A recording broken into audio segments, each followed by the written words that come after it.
Donc, chers compatriotes d'Algérie, chers frères et sœurs d'Algérie, je vais parler maintenant de ce qu'a fait le FMI en Algérie durant la période allant du 6 au 21 novembre. Comme par hasard, une délégation du FMI était présente en Algérie du 6 au 21 novembre. Qu'est-ce qui s'est passé maintenant? Globalement, hein, il m'est impossible de revenir sur tous les détails.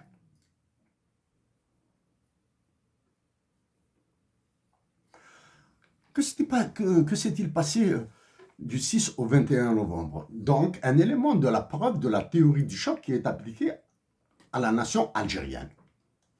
C'est-à-dire, du 6 au 21 novembre, une délégation du FMI conduite par Mme Geneviève Verdier était en Algérie.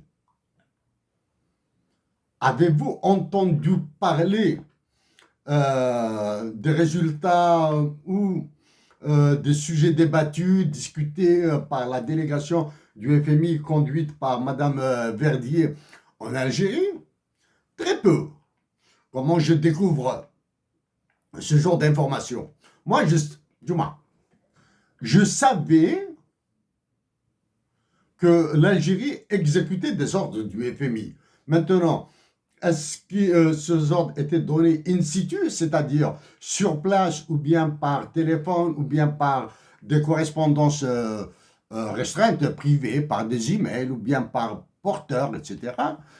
Je l'ignorais. Mais étant donné que je suis abonné à toutes les publications du FMI, de la Banque mondiale et de certains grands journaux internationaux, je reçois l'information. Je suis abonné du moins, à recevoir les unes. Je n'ai pas le temps de lire tous les détails. Les grands journaux internationaux, le Washington Post, le New York Times, j'ai arrêté. Le monde français, il est devenu quasiment insupportable à lire. Même la une, c'est-à-dire même pour les Français. Même pour les Français, je vois mal comment est-ce qu'ils arrivent à gober tout ce qui se dit sur la une. Hein. Aller dans le détail, c'est impossible. Hein. Impossible. Donc, moi, j'ai reçu l'intégralité de ce qui est appelé en anglais de readout. Le voici. C'est-à-dire, c'est le dernier communiqué de presse du FMI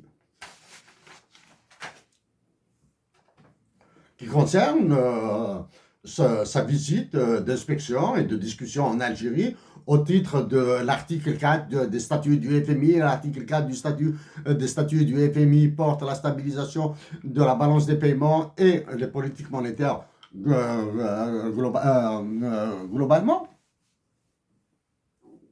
Ça, c'est du 6 novembre au 21 novembre. Durant cette période, vous avez eu une série de procès expéditifs, c'est-à-dire occuper, choquer les Algériens par de l'information judiciaire. Il fallait les choquer. Les procès, tous azimuts, des condamnations à tort et à travers, etc. Des condamnations à tort et à travers, un blackout total sur l'activité de certains ministres. Blackout total, hein? Blackout total, excepté quelques 2 à 3 lignes, de l'APS. Exemple, 2 à 3 lignes de l'APS de la part. Ça me dérange de parler de ça. J'ai l'impression qu'ils ont réussi à me ramener vers les bassesses. C'est l'impression que j'ai. J'ai l'impression de parler de bassesse. Bon, mais mis à part ces bassesses, nous allons essayer de remettre le niveau encore plus haut, là. Plus haut. Ministre de la Santé qui a annoncé que les soins de santé demeureront gratuits.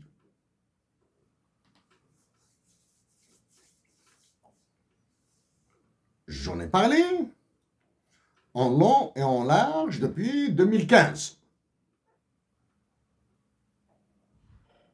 Euh, euh,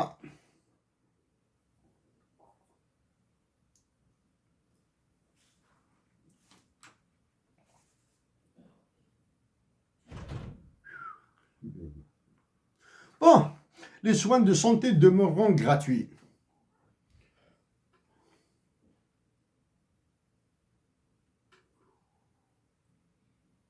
Est-ce que l'offre de soins va demeurer la même? Quel est le lien entre la gratuité des soins et la tarification à l'acte? Ah, c'est de ça qu'il faut parler là. Quel est le lien entre les soins de santé, l'offre de soins de santé et la tarification à l'acte? Quel est le lien entre la tarification à l'acte, la gratuité des soins de santé et l'offre de médication?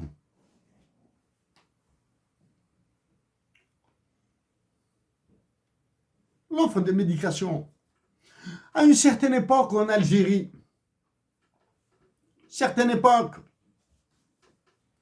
quand vous partez à l'hôpital, quand un malade part à l'hôpital, il reçoit des médicaments de l'hôpital gratuitement. Voilà, monsieur ou madame, en plus du traitement que vous avez subi à l'intérieur de l'hôpital, chez vous, vous allez prendre ce médicament une fois, 2 fois par jour, quelque chose comme ça, ou bien voici un traitement additionnel, que vous allez faire chez vous tout seul, etc., peinard, etc.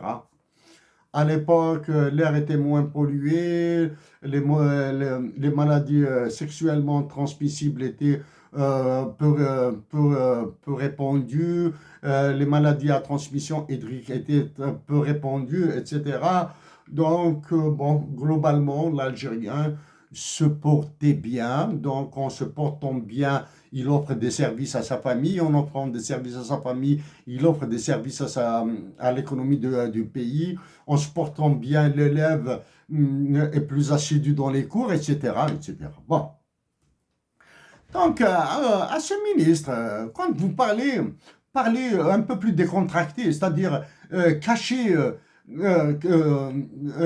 éviter de montrer la terreur que vont subir les généraux algériens sur le vocabulaire que vous allez utiliser. Bon.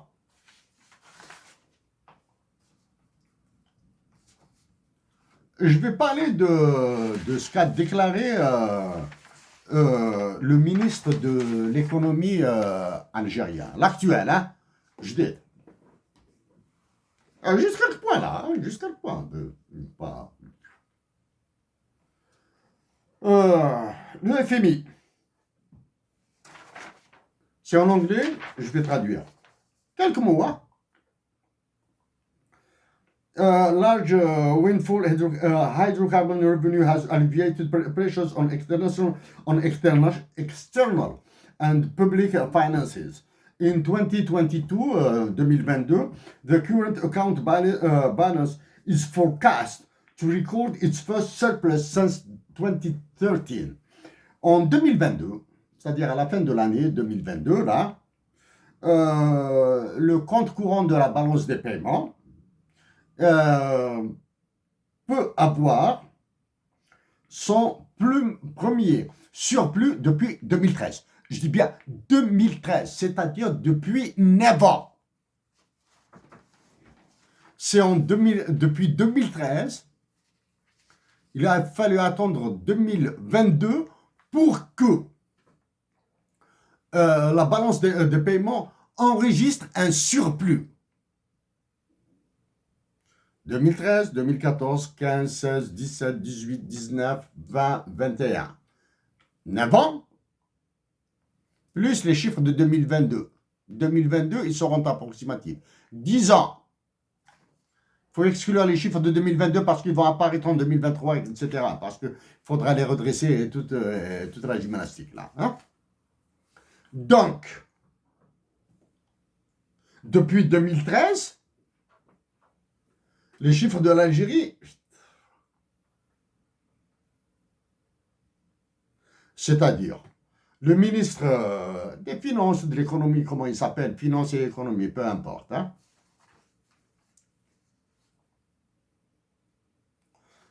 Dans mes mots à moi, ce sont mes mots à moi, ce ne sont pas les mots du ministre des Finances. Si le déficit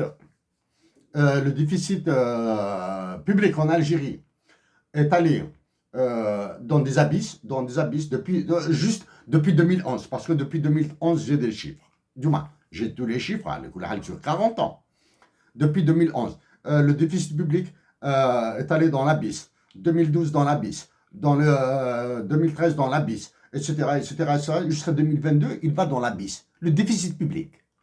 Sachant que si en 2011, on parle de déficit public, en 2012, on parle de dette publique, parce que le déficit public va passer à la dette publique. Il va changer de nom.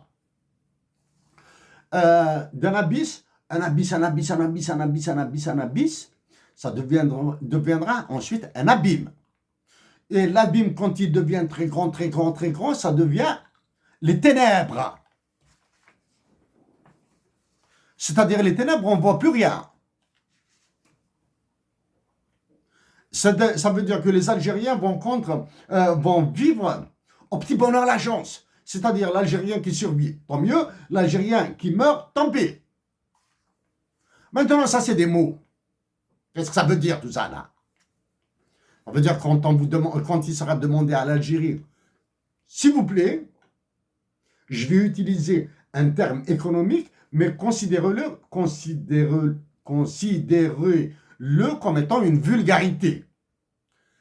L'équilibre. Quand on vous demandera de venir à l'équilibre, d'abord, ce n'est pas aux générations précédentes qui sera demandé de revenir à l'équilibre, c'est aux générations futures.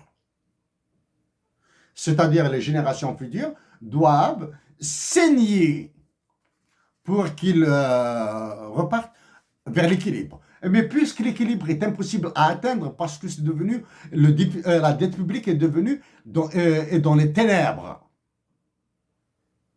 ça veut dire qu'on va les priver d'éducation, de soins de santé, de repos, de travail, d'emploi. Ça veut dire qu'ils vont verser dans la pauvreté. En versant dans la pauvreté, certains vont basculer dans la criminalité. Ceux qui ont la chance d'avoir des petits lopins de terre à travailler, tant mieux. Voilà qu'est-ce que ça veut dire, le déficit public et la dette publique, et ensuite les ténèbres. Ça veut dire c'est l'austérité. Voilà. Et l'austérité sera payée par les générations futures. Et il continue. Ça, c'est le première clé, premier mot-clé du communiqué du FMI. Le deuxième. This will mark a recovery of most of the output loss from the pandemic shock. Ceci va marquer, etc. L'augmentation de 3,2%, etc., tel que claironné. Hein. Encore faut-il qu'elle soit vraie, cette croissance de 3,2%. Hein. Sera aliviée, sera amortie par les augmentations en recettes de pétrole suite à recettes de pétrole actuellement, après ce qui se passe en Ukraine, après le choc de la pandémie, la récession. Alors que je vous signale que dans le monde occidental, hein, y compris aux États-Unis et au Canada, c'est dans la zone Europe, etc., dans la zone euro en Europe, c'est une récession qui s'annonce. Comment voulez-vous qu'il y ait une croissance en Algérie? Puisque l'Algérie est une économie qui se base sur l'exportation pour importer la nourriture pour les Algériens. Hein. S'il y a une récession ailleurs, donc il y aura une inflation à l'exportation, à l'importation en Algérie. Hein. Et imaginez le choc que va subir le dinar. Parce que le ministre des Finances en a parlé et je vais en dire un mot. La croissance réelle du PIB, d'après le FMI, est projetée à 2,9%, c'est-à-dire elle sera de 2,9%, la croissance du PIB réel. Le ministre, il vous balance la croissance du PIB nominal. Bon, ça c'est très important. As in many other countries, inflation has accelerated significantly and is a major concern. The annual average inflation rate has hovered around 9.40% in recent months, a level not seen in 25 years. The central bank has taken action to control price pressures, but monetary policy remained accommodative. C'est une phrase en anglais, mais qui signifie très simple à expliquer. En Algérie, ils annoncent une inflation de 7,2%. Est-ce que vous croyez que l'inflation est de 7,2%? Je mets de côté le déflateur du PIB, hein, parce que pour ramener un PIB nominal à un PIB réel, il faut voir le déflateur du PIB et non pas l'inflation. Parce que l'inflation dont on parle, elle concerne la bouffe, la doigts, etc., les médicaments. Mais le déflateur du PIB concerne aussi l'inflation dans les équipements importés, dans les investissements, etc.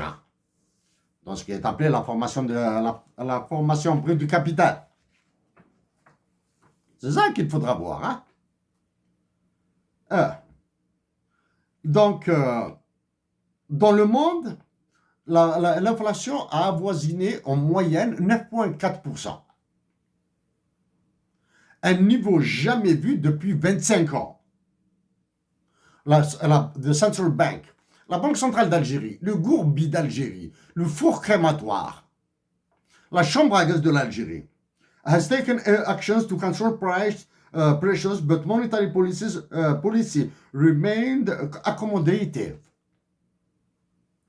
La Banque centrale a pris des actions pour réduire l'inflation. De quelles actions s'agit-il? Si vous en connaissez, si vous êtes en courant, s'il vous plaît, dites-le moi, à travers une intervention de ce type. Mais la politique monétaire demeure accommodante. C'est-à-dire, quand on dit une politique monétaire accommodante dans les termes du FMI, c'est-à-dire c'est une politique monétaire laxiste. C'est-à-dire les taux d'intérêt sont bas, l'inflation on s'en fout, on vise prétendument l'emploi alors qu'il est impossible dans la mesure où les entreprises ont fermé, sont en train de fermer. Voilà, je passe. The mission considers that continued high reliance on hydrocarbon revenue and the projected sizable rise in spending in 2023 raise significant risk to public finances amid high commodity prices volatility. Ce que dit le FMI là, il dit la mission du FMI conduite par Madame Geneviève Verdier, etc., dit que continuer à compter sur les revenus des hydrocarbures, les exportations de gaz et de pétrole, etc. Et la projection d'augmentation dans la dépense publique en 2020 demeure très risquée. Significant risks to public finance and amid high commodity price volatility. Demeure très risqué. Très risqué pour les finances publiques. Au milieu, le risque est aggravé par la volatilité des prix sur les marchés internationaux. C'est ce que ça veut dire. In tandem, maintenant on va vers ce que propose le FMI. In tandem, monetary policy tightening is necessary to bring inflation under control. Le resserrage de la politique monétaire, c'est-à-dire l'austérité, est nécessaire pour ramener l'inflation sous contrôle. Pour ramener l'inflation sous contrôle. Ça, je l'ai dit en 2015. En 2015. Maintenant, est-ce que les mécanismes de ce qui dit la transmission des politiques monétaires sont supportables par les Algériens? Nous, Algériens, nous sommes ce que nous sommes. Nous avons notre identité, nous avons nos comportements, nous avons nos pensées, nous avons nos attentes, nous avons notre façon de prendre des risques, etc. Toutes ces caractéristiques sont différentes des caractéristiques du citoyen canadien, américain, français, japonais, allemand, etc. Ou danois, ou suédois, ou norvégien. Les citoyens de certains pays occidentaux anticipent ces coûts-là. Quand ils savent que les taxes vont augmenter, ils dépensent maintenant. Voir ça avec Ricardo, j'en ai parlé à plusieurs reprises.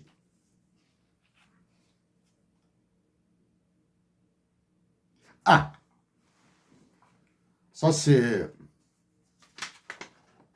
l'avant-dernier point. The mission commands the authorities plans to improve that data quality and availability and calls to prioritize actions in this area to better inform policy making and private sector's decision. La mission a recommandé. Quand le FMI recommande, ça veut dire il commande, il ordonne les autorités d'améliorer la qualité des données pour la rendre plus transparente pour la prise de décision, etc., etc., tout le baratin, toute cette langue de bois, etc., qui est destinée pour rassurer les marchés dans la sélection adverse, l'aléa morale, etc., dans les... Ah. Wow. Le dernier point. The mission met with the governor of the Bank of Algeria, Mr. Ilano, hein? Finance Minister Ilano, c'est lui qui vient de parler devant l'Assemblée. Energy and Mines, etc. Agriculture, développement rural, etc. Ministre de l'Industrie, etc., etc. Il a rencontré... Est-ce que vous avez entendu parler Est-ce que le gouverneur de la chambre à gaz, du four crématoire, du Gourbi, qui est la Banque d'Algérie, a informé la nation algérienne? Le FMI a dit qu'il faudra améliorer l'indépendance de la Banque centrale. Qu'est-ce que ça veut dire améliorer l'indépendance de la Banque centrale? C'est-à-dire qu'il faut qu'il y ait des mrach, des cerveaux qui savent prendre la bonne décision au bon moment, qui ne vont pas plier aux décisions des généraux algériens ou bien du prétendu chef de l'État, etc., etc. C'est ce que ça veut dire la politique. Ça veut dire l'indépendance de la politique de la Banque centrale. Ça veut dire qu'il faudra qu'elle se plie aux marchés internationaux de la finance et de la monnaie. Hein. Ça veut dire l'indépendance. Ah. Maintenant, je vous renvoie à ce que j'ai dit sur les ravages faits par Macron quand il est venu en visite d'État en Algérie et les accords de coopération. Les accords de coopération, mémorandum d'accord et tout le mot que vous voulez. Hein. Là, écrit. Ça, c'est le ministre des Finances qui parle. Hein. Concernant l'ouverture de banques algériennes à l'étranger, s'il vous plaît, banques algériennes à l'étranger, très important. Le ministre a fait état de 2 projets en cours d'élaboration. Le premier concerne la création de la Banque extérieure internationale d'Algérie. Banque extérieure internationale d'Algérie ou en France. Donc, ce qui a été prédit il y a à peine 2 semaines vient d'être confirmé. C'est-à-dire l'État algérien, l'État, parce que c'est l'État maintenant qui assure, l'État algérien a confirmé qu'il est devenu une bureaucratie au service de Macron. C'est-à-dire tous les contrats français qui seront signés en Algérie, toute cette coopération bidon qui sera entre l'Algérie et la France, tous ces mouvements d'argent qui vont circuler, etc., seront gérés par ce que j'avais prédit, l'ouverture d'une banque qui sera contrôlée par la France et qui s'appelle la Banque extérieure internationale d'Algérie, dont le siège est à Paris, sera à Paris, peu importe. Il sera à Bourg-la-Reine, là, dans le 20e arrondissement, du côté de la station Avron, du métro d'Avron, là. et dans le siège.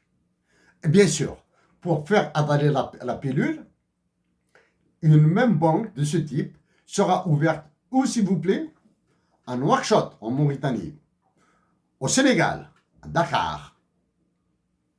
C'est-à-dire la fuite de capitaux, le blanchiment de capitaux, c'est-à-dire l'assurance de bénéfices, de profits mirobolants pour la France est garantie et les pertes seront assumées, endossées aux Algériens.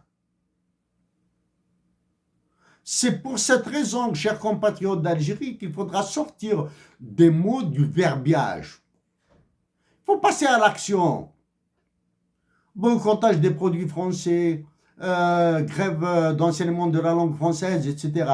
Ce que vous avez vu, jeter un coup d'œil sur le dernier sommet de l'Organisation internationale de la francophonie à Djerba, en Tunisie. Vous savez combien j'ai vu, en tout et pour tout, 3 minutes. 3 minutes. Je me suis intéressé à qui? Intéressé au chef d'État africain présent là-bas. Ben, il y a le Premier ministre du Canada qui est venu en Tunisie, ça lui fait des vacances. Il y a le Premier ministre du Québec qui est parti, qui était présent au sommet de l'Organisation internationale de la francophonie, sachant que les deux premiers ministres ont des relations un peu bizarres avec le président de la Tunisie. Ils étaient là-bas. Le Québec et le niveau provincial au Canada veut régler son problème avec le fédéral en Tunisie, à Djerba. Les pieds dans l'eau. Mais en Côte d'Ivoire, cette semaine, il y a un coup d'État qui est suspecté être fomenté par la France contre l'actuel président de la Côte d'Ivoire. Cherchez son nom, ça fait une éternité depuis qu'il est président de la Côte d'Ivoire. Il n'était pas sûr de retrouver son bureau en Côte d'Ivoire quand il quitte le sommet de l'OIA. Okay? J'ai regardé l'actuel président du Niger.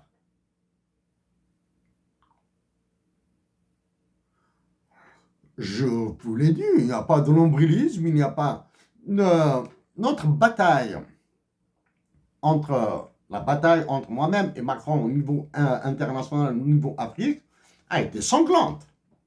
C'est-à-dire maintenant, les Algériens doivent prendre en considération le risque qui viendra du Mali et du Niger, hein, avec les réfugiés, avec la terreur qui va être semée, etc., avec le retrait de la MINUSMA dont j'ai parlé avant. Il y a ça. Donc, la banque française qui va gérer les intérêts français qu'elle prendra de force en Algérie sont là. Pour le cas du Canada et du Québec, c'est un cas très très problématique. J'ai échangé avec le premier, je dis bien j'ai échangé avec le premier ministre du Canada, hein, Justin Trudeau, hein, plusieurs reprises. Ah, ça c'est juste quelques points en rouge comme ça, hein. Je vais dire quelques mots. S'il vous plaît, chers compatriotes, jetez un coup d'œil sur les interventions depuis 2015, hein, sur ça. Monsieur le ministre des Finances a précisé que le taux de croissance hors hydrocarbures devrait atteindre 5,6% en 2023 contre 4,6% d'ici fin 2022. Alors que le FMI a parlé d'un chiffre beaucoup plus réduit. Il a parlé de 2,9%. Ok? Maintenant, chers compatriotes d'Algérie, quand on vous parle de croissance économique, il ne faut pas dire « Youpi, nous avons gagné ». Non. Il y a l'un des plus célèbres économistes au monde, est un Indo-américain, hein, il est d'origine indienne, et il est économiste aux États-Unis d'Amérique. Il s'appelle Jagdish Bhagwati. On l'appelle le Nobel en économie sans Nobel. C'est-à-dire, il est de la trompe du calibre des récipiendaires du prix Nobel d'économie, mais lui, il ne l'a pas reçu à ce jour. Il s'appelle Jagdish Dishbagwati. Il a parlé de ce qu'on appelle la croissance appauvrissante. Oui, la croissance peut atteindre 22%. Et puis après. Parce que pour atteindre une croissance de 5,6%, contre 4,6%, ou bien même de 77%, les taux importent pour maintenant. Oui, on peut atteindre ce taux de 77%. Comme bien même, il est chimérique, il est utopique, hein, etc. C'est juste une forme de dérision sur la manipulation des chiffres, la manipulation, la signification mathématique des chiffres et son interprétation économique. La croissance démographique en Algérie, la population en Algérie augmente. J'attends impatience les résultats du recensement. La population augmente. Il est supposé que la consommation de la population va augmenter. Donc, il y aura une croissance, disons, de 1% sur les 5,6%. Donc, on va essayer de trouver les 4,6%. D'où est-ce qu'ils sont? D'après les chiffres du ministre, hein. Lui, il a 5,6% en 2023, 4,6% en 2022. On va dire que 1%, c'est la croissance due à la consommation des ménages. Parce qu'il y a une augmentation de la population. On va dire qu'il y a un 0,5% dû à, s'il vous plaît, à quoi? Au crime contre l'Algérie. L'importation des véhicules d'occasion. Ah, ça va perdre de la croissance. Est-ce qu'il y aura maintenant les inégalités sociales? Il y aura les riches qui deviendront un peu plus riches, les pauvres qui deviendront encore plus pauvres. Donc, le peu de riches comparé au nombre de pauvres va consommer un peu plus, mais les pauvres vont consommer beaucoup, beaucoup moins. Donc, l'augmentation de la consommation par là, par les riches, la diminution de la consommation par les pauvres, par là. Donc, quelle sera cette croissance? Ben, on va dire que les riches participent par leur consommation, par leur ventre, par leur panse, par la bière, par le vin, par tout ce que vous voulez, qu'ils consomment, par la viande, tout ce que vous voulez, par 1%. C'est ce qui va rester. Et il faudra trouver les 3% qui restent. Où? Dans la vente de l'avenir des Algériens, des générations futures, les investissements. Dans les mines, dans les hydrocarbures, dans les ressources naturelles, entre les ressources naturelles. S'il vous plaît, messieurs, ils ont parlé dans le sommet de Sharm el-Sheikh en Égypte d'un marché du carbone. Okay?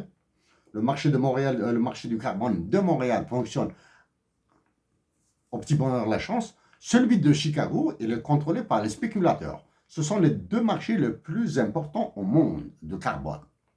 Ça, il faut voir ce que j'ai dit sur le protocole de Kyoto, etc. Hein? La mise en œuvre conjointe et le mécanisme de développement propre, les principes de l'équateur et tout ça. Hein? Il faut voir ça. Hein? Oh. D'un côté, la Banque mondiale nous demande d'améliorer la qualité des chiffres, et le FMI, pardon, le FMI nous demande d'améliorer la qualité des chiffres, et d'un autre côté, l'Algérie veut aller sur le marché du carbone pour probablement alimenter un petit portefeuille comme ça, un petit segment dans la spéculation de la bourse de Paris sur le marché du carbone. Parce que la France veut polluer encore plus au Mali, au Niger, en Algérie, etc. Veut nous rendre un peu plus malades. Donc, quand on vous parle de croissance, et surtout quand on ajoute le mot inclusive et durable, etc., là, c'est le grand charabia. La croissance, il faut l'étudier. Quand on vous dit, par exemple, 4,5%, la première chose qu'il faut voir, quel est le PIB de l'année passée de l'Algérie? Il était de 100, on va dire, je vais arrondir au milliard supérieur. Hein. Il a été de 170 milliards de dollars. J'ai arrondi, hein, il est de l'ordre de 168 milliards de dollars. Quand on vous dit croissance de 4,5%, de 170 milliards. 170 milliards, 4 fois 7, 28, 4,4 et 2, 6. Ça veut dire 6 milliards de dollars d'augmentation. C'est-à-dire, le PIB va passer de 170 milliards de dollars à 176 milliards de dollars. C'est tout. Hein. Pour passer de 170 milliards à 176 milliards, il suffit que BlackRock, qui contrôle Medgaz, annonce des investissements de 5 milliards de dollars et vous avez ça. Donc l'Algérie, c'est ce qu'on appelle une croissance appauvrissante. L'Algérie, elle va brader ses ressources naturelles. Les Algériens ne vont pas bénéficier parce qu'il y aura un apport technologique de technologie obsolescente, c'est-à-dire une technologie qui doit disparaître. Comme ça, quand BlackRock ou bien Elf ou bien comme Total reprendront leur billes ou bien quitteront l'Algérie, la technologie doit disparaître avec. Hein. C'est pour cette raison l'obsolescence programmée, c'est ça. Hein. L'autre mieux. Par ailleurs, les secteurs de l'industrie et du bâtiment et des travaux publics devront atteindre respectivement un taux de 8,5% et 5,6%.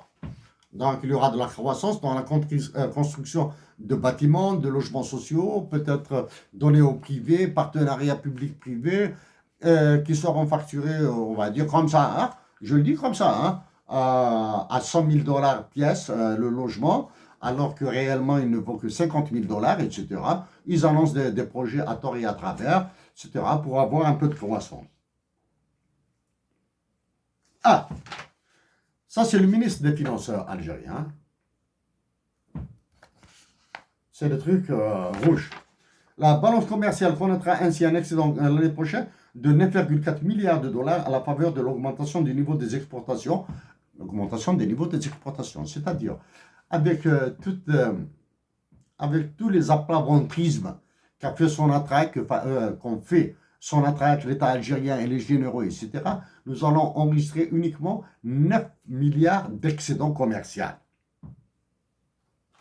Et les importations demeurent toujours élevées à 37 milliards de dollars. Donc, et il y a un mot sur les réserves de change. Elles vont passer à 59,7 milliards de dollars. Ça, blague mise à part maintenant, on arrête les petits mots là. Et le gouverneur de la Banque d'Algérie, le ministre des Finances, le Premier ministre, etc., ils doivent nous dire quel est le montant engageable de ces réserves internationales. Quels sont les montants que peut engager l'Algérie là? Et même s'il a autant de réserves, l'Algérie a intérêt à s'endetter. Battle, le taux d'intérêt. Sauf que maintenant, faute de légitimité de celui qui prétend être le président de la République, et le taux d'intérêt de l'Algérie risque d'être... concernant l'inflation, qui a constitué l'un des points évoqués par les députés, non monsieur, les députés algériens sont incapables d'évoquer l'inflation. C'est le FMI qui vous a ordonné de vous occuper de l'inflation et vous ne savez pas comment. Parce que vous n'avez aucune maîtrise des mécanismes de transmission de politique monétaire. Et les instruments de politique monétaire, les Algériens sont insensibles aux instruments de politique monétaire qui sont essentiels, fondamentalement le taux d'intérêt direct, le taux directeur, le taux d'intérêt bancaire, devrait ralentir en 2023 pour atteindre 5,5, etc., contre 7,7. L'inflation mondiale est en moyenne de 9,2%. En Algérie, elle est de 7,7%. Je rappelle le déflateur du PIB. Ils veulent la ramener à 5,1%. Oui, si vous arrivez à la ramener à 5,1%, messieurs,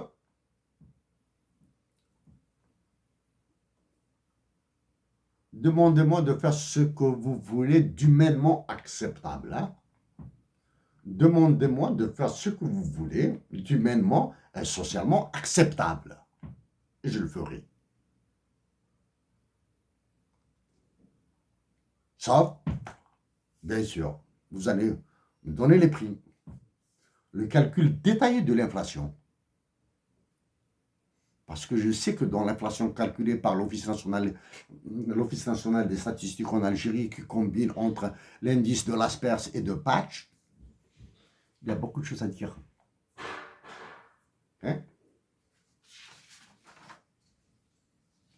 Dans l'APS, c'est vraiment pour rire. Madame Geneviève Verdier, la directrice de la délégation du FMI en Algérie, a été reçue par le ministre des Travaux publics, de l'hydraulique et des infrastructures de base. Voilà. Ça, c'est l'APS qui le dit. Mais ils n'ont pas dit, mis à part. Si je n'avais pas lu le communiqué du FMI, je n'aurais jamais su que une délégation du FMI était en Algérie du 6 au 21 novembre. Je n'aurais jamais su que la rencontrait le gouverneur de la Banque d'Algérie, les ministres des Finances, etc., etc. Mais le mot-clé après, les généraux algériens, au titre de l'article 6 de l'OTAN, sont des militaires de l'armée française au service de Macron. Point barre. Et la nation algérienne, je le dis avec beaucoup de sincérité, mais avec beaucoup de sacrifice, la nation algérienne est capable de relibérer l'Afrique. Tenons un dernier mot pour clôturer. Les droits de l'homme en Algérie. Aux généraux de l'état-major de l'armée algérienne.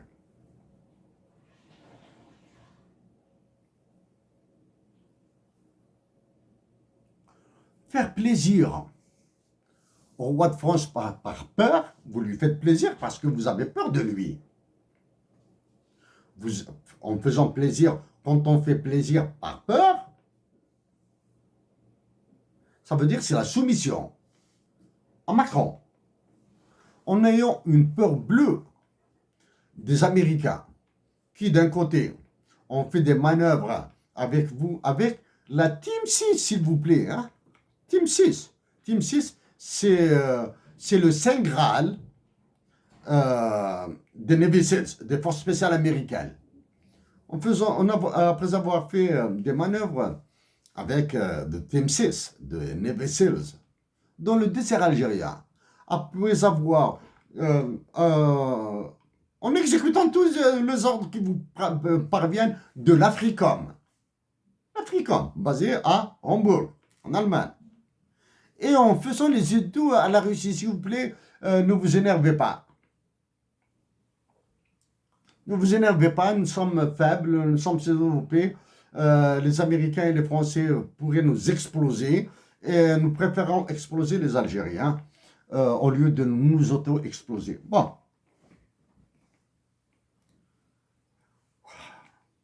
Tout ça, vous massacrez mes compatriotes d'Algérie dans les prisons, dans des conditions inhumaines, dans des conditions de souffrance. J'ai dit, et je le répète, je n'irai jamais sur la dignité des vies privées. Je n'irai jamais sur la dignité humaine. Vous êtes en train de vous comporter pire que des nazis. C'est ça la partie humaine qui reste de ma dignité humaine. Je vais la préserver pour l'au-delà.